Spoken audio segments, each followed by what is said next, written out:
안녕하십니까? 하나님의 은혜와 평강이 당신의 삶에 가득하기를 기도합니다.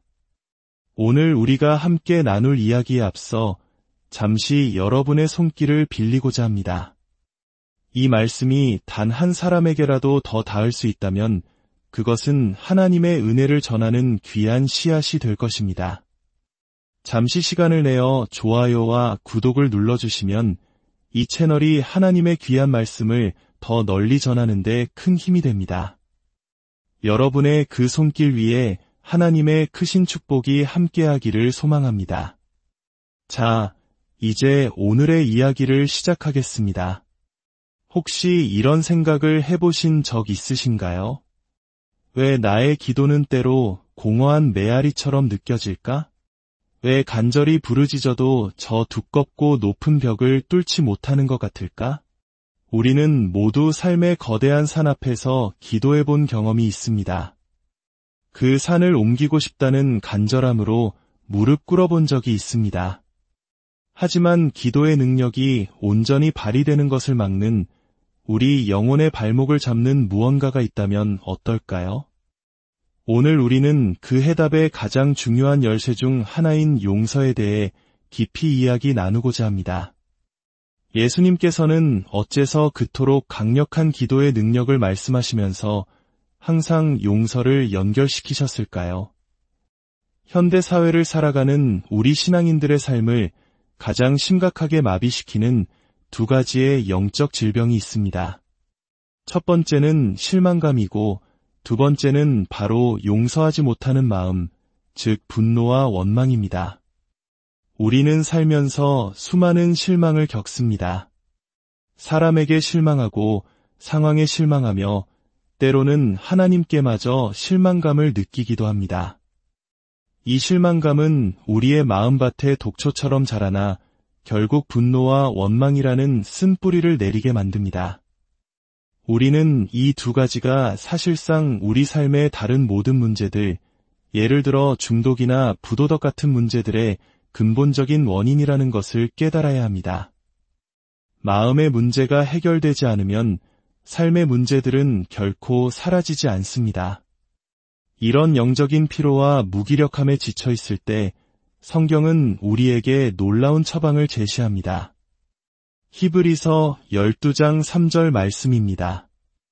너희가 피곤하여 낙심하지 않기 위하여 죄인들이 이같이 자기에게 거역한 일을 참으신 일을 깊이 생각하라. 여기서 깊이 생각하라는 말씀에 주목해 보십시오. 이는 단순히 머리로 이해하는 것을 넘어 그분의 고통을 우리의 가슴으로 가져와 깊이 묵상하라는 의미입니다.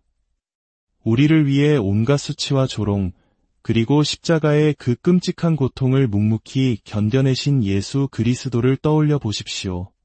그분께서 겪으신 고난을 생각할 때 우리가 겪는 어려움과 마음의 상처는 새로운 관점에서 보이게 됩니다. 이것은 우리에게 죄책감을 주기 위함이 결코 아닙니다. 오히려 그분의 위대한 인내가 오늘 우리에게 필요한 용기와 인내를 부어주는 능력의 통로가 되기 때문입니다. 우리가 매일 성찬을 나누고 예수님의 살과 피를 기억하는 이유도 바로 여기에 있습니다. 그분의 희생을 매일 기억함으로써 우리는 우리가 받은 은혜가 얼마나 큰지를 다시 한번 깨닫게 됩니다. 그리고 그 기억은 우리로 하여금 다른 사람을 용서할 수 있는 힘을 줍니다. 보좌에 앉아 계신 분이 어린 양이시라는 사실은 우리에게 영원토록 한 가지를 상기시킵니다. 그것은 바로 우리가 전적인 은혜로 그 자리에 서 있다는 사실입니다. 우리의 의로움이 아니라 오직 어린 양의 피로 말미암은 은혜 말입니다. 이 사실을 기억할 때 우리는 교만할 수 없으며 다른 일을 정죄할 수 없습니다. 이제 마가복음 11장으로 가보겠습니다. 예수님께서는 제자들에게 산을 옮길 만한 강력한 믿음의 기도에 대해 가르치십니다. 그리고 그 놀라운 가르침의 대미를 이렇게 장식하십니다. 마가복음 11장 25절입니다. 서서 기도할 때에 아무에게나 혐의가 있거든 용서하라. 그리하여야 하늘에 계신 너희 아버지께서도 너희 허물을 사하여 주시리라. 정말 놀랍지 않습니까? 세상을 바꾸고 역사의 물줄기를 돌리는 기도의 능력을 말씀하신 직후 예수님은 다시 용서라는 주제로 돌아오십니다. 이것은 마치 예수님께서 마태복음 6장에서 그런즉 너희는 먼저 그의 나라와 그의 의를 구하라고 말씀하신 것과 같습니다. 로마서에 따르면 하나님의 나라는 이미 의를 포함하고 있습니다. 그럼에도 불구하고 그의 의를 다시 한번 강조하신 것은 그것이 너무나도 중요해서 절대 잊어서는 안 된다는 의미입니다. 기도에 있어서도 마찬가지입니다. 예수님은 우리가 기도할 때마다, 아니, 기도하기 위해서는 그 모든 순간마다 용서를 기억하라고 강력하게 말씀하고 계십니다. 용서는 자동차의 선택 사양이 아닙니다. 있으면 좋고 없어도 그만인 액세서리가 아니라는 말입니다. 용서는 기도의 엔진 그 자체이며 용서받은 자로서 살아가는 우리의 정체성의 심장입니다. 어떤 이들은 말합니다. 하지만 그 사람이 사과하지 않았는걸요. 예수님께서 십자가 위에서 아버지, 저들을 사하여 주옵소서. 자기들이 하는 것을 알지 못함이니이다 라고 기도하셨을 때 단 한 사람이라도 그분께 용서를 구했습니까? 아무도 없었습니다. 만약 누군가 용서를 받을 자격을 갖추어야만 용서할 수 있다면 그것은 진정한 용서가 아니라 거래일 뿐입니다. 우리가 하루에도 수십 번 잠을 자다가 깨어나서도 짧게 기도하지 않습니까? 하나님, 도와주세요. 바로 그 순간 예수님은 말씀하십니다. 내가 기도하기 위해 설 때마다 용서하라. 만약 우리의 기도 생활 전체가 다른 사람을 용서하려는 열정으로 불타오른다면 어떻게 될까요? 조건 없이 용서하는 것이 모든 기도의 출발점이 된다면 우리의 기도는 얼마나 강력해질까요? 예수님은 심지어 제자들에게 너희가 땅에서 무엇이든지 매면 하늘에서도 매일 것이요 너희가 땅에서 무엇이든지 풀면 하늘에서도 풀리리라고 말씀하셨습니다. 여기서 푸는 행위의 핵심이 바로 용서가 아닐까요? 교회가 바로 우리 한 사람 한 사람이 다른 사람들을 용서하는 것을 우리의 가장 중요한 사명으로 받아들일 때 바로 그곳에서부터 부흥의 불길이 타오르기 시작하는 것입니다. 가정과 사회, 도시와 국가를 변화시키는 능력은 바로 이 용서의 실천에서부터 시작됩니다. 이것이 얼마나 중요한 문제인지 예수님은 너희가 용서하지 아니하면 하늘에 계신 너희 아버지께서도 너희 허물을 사하지 아니하시리라고 단호하게 말씀하십니다. 이것은 단순한 제안이나 고상한 아이디어가 아닙니다. 이것은 하나님과의 동행에 있어 핵심 중의 핵심입니다. 히브리서 12장 14절과 15절은 이 문제의 심각성을 다시 한번 경고합니다. 모든 사람과 더불어 화평함과 거룩함을 따르라. 이것이 없이는 아무도 주를 보지 못하리라. 너희는 하나님의 은혜에 이르지 못하는 자가 없도록 하고 또 쓴뿌리가 나서 괴롭게 하여 많은 사람이 이로 말미암아 더러움을 입을까 두려워하라. 쓴뿌리. 이 단어에 주목해야 합니다. 용서하지 못하는 마음에서 자라나는 이 쓴뿌리는 전염성이 매우 강합니다. 한 사람의 마음속에 있는 쓴뿌리가 수많은 사람을 더럽히고 공동체를 무너뜨릴 수 있습니다. 제가 최근에 방문했던 한 공동체에서는 놀라운 기적을 체험했던 한 사람이 어떤 일로 인해 마음의 상처를 입었습니다.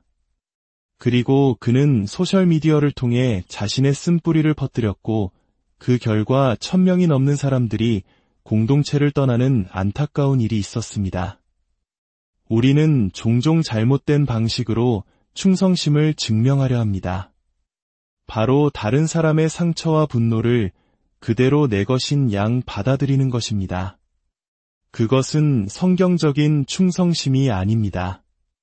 또한 어떤 사람들은 자신이 처한 상황에서 무력감을 느끼고 비판과 불평을 통해 힘을 되찾으려 합니다.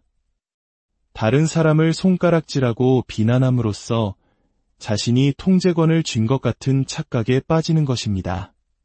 하지만 그것은 하나님이 주신 권세가 아닌 불법적인 권세일 뿐입니다. 성경이 말하는 깨끗한 손이란 남을 향한 손가락질을 멈춘 손입니다. 우리는 이 문제가 우리가 생각했던 것보다 훨씬 더 심각하다는 것을 깨달아야 합니다. 기도하기 위해 설 때, 하나님 앞에 나아갈 때, 우리를 그 자리에 설 수 있게 하는 자격은 바로 우리가 하나님께 받은 용서, 그리고 그 용서를 다른 사람에게 흘려보내는 실천에 있습니다. 몇 달 전 한 영상을 본 적이 있습니다. 수많은 사람을 살해한 한 남자의 재판 마지막 순간 희생자들의 유가족들이 그에게 한마디씩 하는 장면이었습니다. 한 사람, 또 한 사람, 그들은 가슴에 사무친 고통과 분노로 외쳤습니다. 당신은 지옥에서 불탈 거야. 영원히 고통받기를 바란다. 그들의 마음이 충분히 이해가 갔습니다. 자녀를 잃은 부모의 심정을 어찌다 헤아릴 수 있겠습니까? 살인자는 그 모든 저주와 비난을 들으면서도 조금도 미동하지 않았습니다. 마치 두꺼운 갑옷을 입은 것처럼 그는 아무런 감정의 동요도 보이지 않았습니다. 그런데 마지막으로 한 여성이 증언대에 섰습니다. 그녀는 이렇게 말했습니다. 당신이 죽인 내 딸은 내 삶의 전부였습니다. 하지만 나는 당신을 용서합니다. 그 말이 그의 심장을 꿰뚫었습니다. 증오와 저주라는 그 어떤 창과 칼도 뚫지 못했던 그의 갑옷을 용서라는 한마디가 산산조각낸 것입니다. 수십 년간 단 한 번도 눈물을 흘리지 않았을 것 같던 그 강팍한 남자의 눈에서 눈물이 흘러내리기 시작했습니다. 사랑하는 성도 여러분, 이것이 바로 용서의 능력입니다. 용서는 우리만큼이나, 아니, 우리를 위해서 더욱 필요한 것입니다.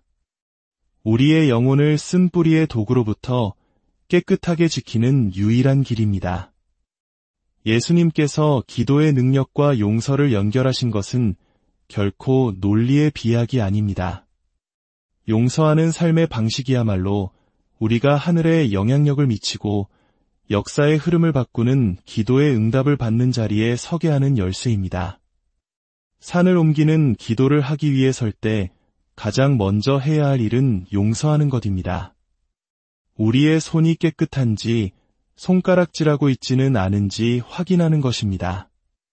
이것은 일주일에 한 번 하는 점검이 아닙니다.